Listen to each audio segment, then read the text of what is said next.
kita naikkan suhu sedikit lah YB. Sedikit je. Tadi YB segmen awal cerita tentang DAP, kenapa join DAP dan sebagainya. DAP sebagai parti yang memperjuangkan keadilan dan sebagainya. Tapi YB keluar sekejap ni ditonton ramai oleh masyarakat majmuk, tapi ramai juga oleh kalangan pengundi dan orang Melayu.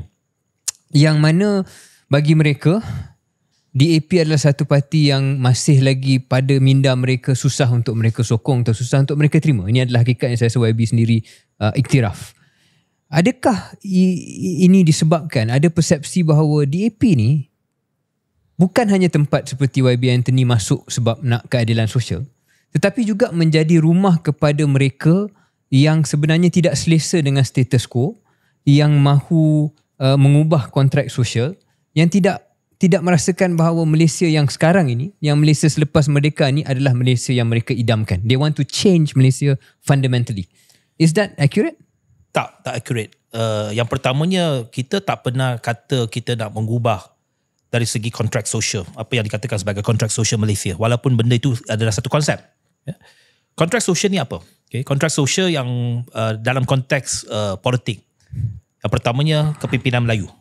I think that one more or less DAP dah sentiasa menerima hakikat dan realiti politik itu. YB terima? Daripada ahli DAP terima? To be fair to Lim Kee Siang, daripada beliau menjadi Setiausaha Agung, benda ini juga beliau terima. Saya bagi contoh. DAP bekerjasama dengan parti lain bukannya semasa sekarang saja. Seawal tahun 1990, kita telah pun ada satu gabungan yang dinamakan sebagai Gagasan Rakyat ketika itu untuk melawan Barisan Nasional. Semangat 46. Semangat 46. Calon Perdana Menteri pada ketika itu ialah Tengku Razari Hamzah. So Lim Kee Siang jadi Setiausaha Agung DAP. Jadi Lim Kee Siang menerima hakikat bahawa kalau Gagasan Rakyat menang ketika itu, yang menjadi Perdana Menteri Melayu, kepimpinan Melayu, itu diterima realiti politiknya. Yang keduanya, dari segi perlembagaan persekutuan, kita dah reiterate beberapa kali dari segi apa yang telah pun termaktub dalam perlembagaan persekutuan, itu tak ada masalah bagi kita. Kedudukan Raja-Raja Melayu, kedudukan Islam sebagai agama persekutuan, bahasa Melayu sebagai bahasa kebangsaan, perkara 153, itu perkara-perkara yang saya telah berulang kali cakap. Dan tak pernah ada isu pun mana-mana orang DAP nak kata nak mengubah landscape itu, mengubah perlembagaan tersebut. Tak ada. So dari segi kontrak sosial yang dikatakan, yang ditakuti oleh orang Melayu bahawa DAP nak mengubah status quo, itu merupakan satu kebimbangan yang tak wujud. Satu kebimbangan yang suka tak suka, ini telah pun dimainkan. Sudah tentu sesiapa yang melawan kita, dia gunakan isu ni. Dulu UMNO mainkan isu ni lah.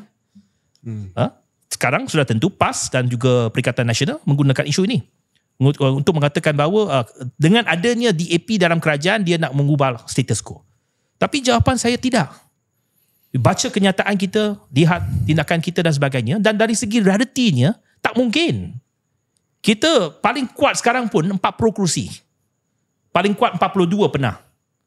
42 kerusi itu, you nak ubah perlembagaan persekutuan macam mana?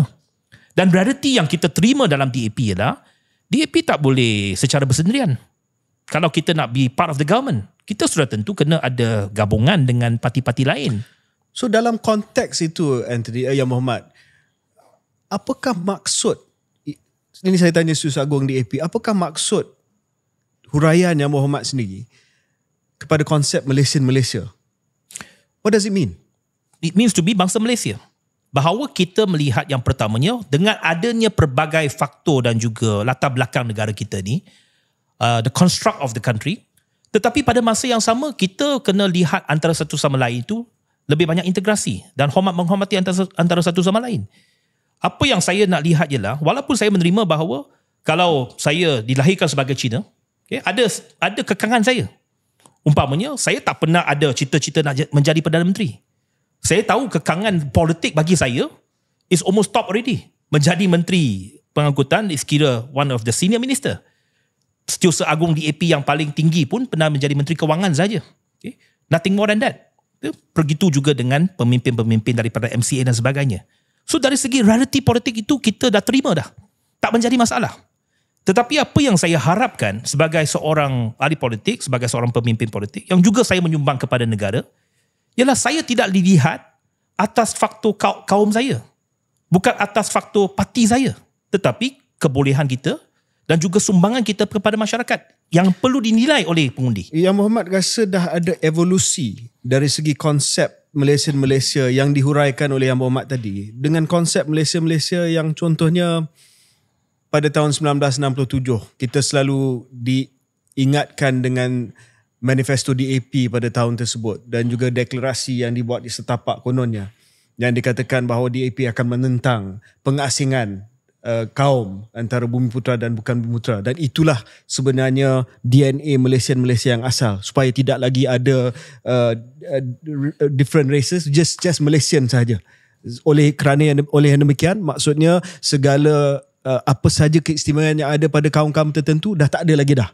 Sekarang ni apa yang Muhammad sebutkan tadi adalah evolusi daripada Malaysia yang asal, yang agak keras, yang persepsi yang ada pada orang Melayu kepada yang sekarang. Ya, betul. Tapi kita kena lihat konteks. Kadang pada 60-an, okay, pada ketika itu Malaysia baru terbentuk, okay, dan pemisahan Singapura daripada Malaysia baru berlaku. So dalam konteks sejarah ketika itu sudah tentu ada mungkin hujah dan juga ideologi dan pandangan pada ketika itu yang mungkin agak keras.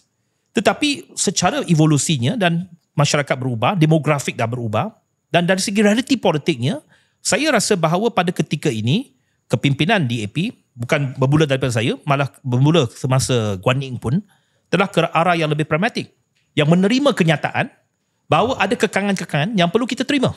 Ada realiti yang perlu kita terima. Ada realiti yang perlu kita terima bahawa yang pertamanya dari segi Perlembagaan Persekutuan. Itu sesuatu yang kita nyatakan secara jelas dalam Perlembagaan Parti bahawa kita mendukung Perlembagaan Persekutuan. There is no tak ada objektif kita nak menukar apa-apa status quo dalam Perlembagaan Persekutuan. Yang kita nak lihat ialah good governance. Isu-isu dari segi membantras rasuah, menjadikan negara kita lebih berintegriti. Yep. Kerajaan yang lebih cekap. Itu hasrat kita sekarang. Isu dia sekarang adalah term istilah Malaysia yang diguna. Sebab ia datang dengan segala macam sejarah, bagasi sejarah yang lama, historical baggage yang lama. Ada yang pernah cadangkan supaya drop saja Malaysia. Mungkin memperkenalkan satu gagasan baru, Malaysia for all. Satu ketika dahulu Labour Party di UK, dia buang dia punya clause 4. Yeah. Clause 4 tu sosialisme lah. Yeah. Dan Blair datang, New Labour, dia buang. Sebab dia nak menampakkan bahawa Labour Party buruh di UK dah jadi parti buruh baru. Ada cadangan daripada UMNO juga yang minta DAP drop Malaysia for all. Kenapa tak boleh buat begitu? Sebab saya dah nampak ada perubahan sikit ideologi. Yang pertamanya saya rasa persepsi orang Melayu terhadap DAP bukan sebenarnya sebab kita dalam perlembagaan ada ataupun slogan kita Malaysia. Saya dah tanya, kalau betul kalau kita hari ini tukar slogan tu, tak ada lagi lah Malaysia, kita drop lah Malaysia. Adakah overnight persepsi orang Melayu akan berubah? Saya rasa tidak. Tapi ia isyarat. Ya. Tapi isyaratnya sebenarnya kita telah pun membuat sedikit pindaan. Perlembagaan parti DAP telah pun diubah sebenarnya. Mungkin ramai yang tak tahu. Dulu ideologi kita ialah democratic socialism. Mengambil satu pendekatan yang lebih ke kiri. Tetapi kita secara rasminya dalam perlembagaan parti, kita nyatakan sebagai social demokrasi. So we are social democracy party. Itu dari segi ideologi kita nak ke arah yang lebih ke pertengahan. Lebih kepada middle ground. Kepada center. Jadi isu Malaysia ini bagi saya yang pertamanya kita sebenarnya tak lagi pun mengatakan bahawa that is a rallying call, okay, kepada DAP. Pernah juga ada dalam Kongres DAP mengatakan bahawa kita adopt Malaysian first, okay, mengutamakan Malaysia, mengutamakan rakyat Malaysia. Tetapi bagi saya itu adalah polemik dari segi slogan. Tetapi apa yang saya nak bawa ialah kepada ketonjolan dari segi bukan sahaja segi image ataupun slogan, tetapi pendekatan kita, kerja kita dan sumbangan kita dalam kerajaan. Itu yang saya nak bawa.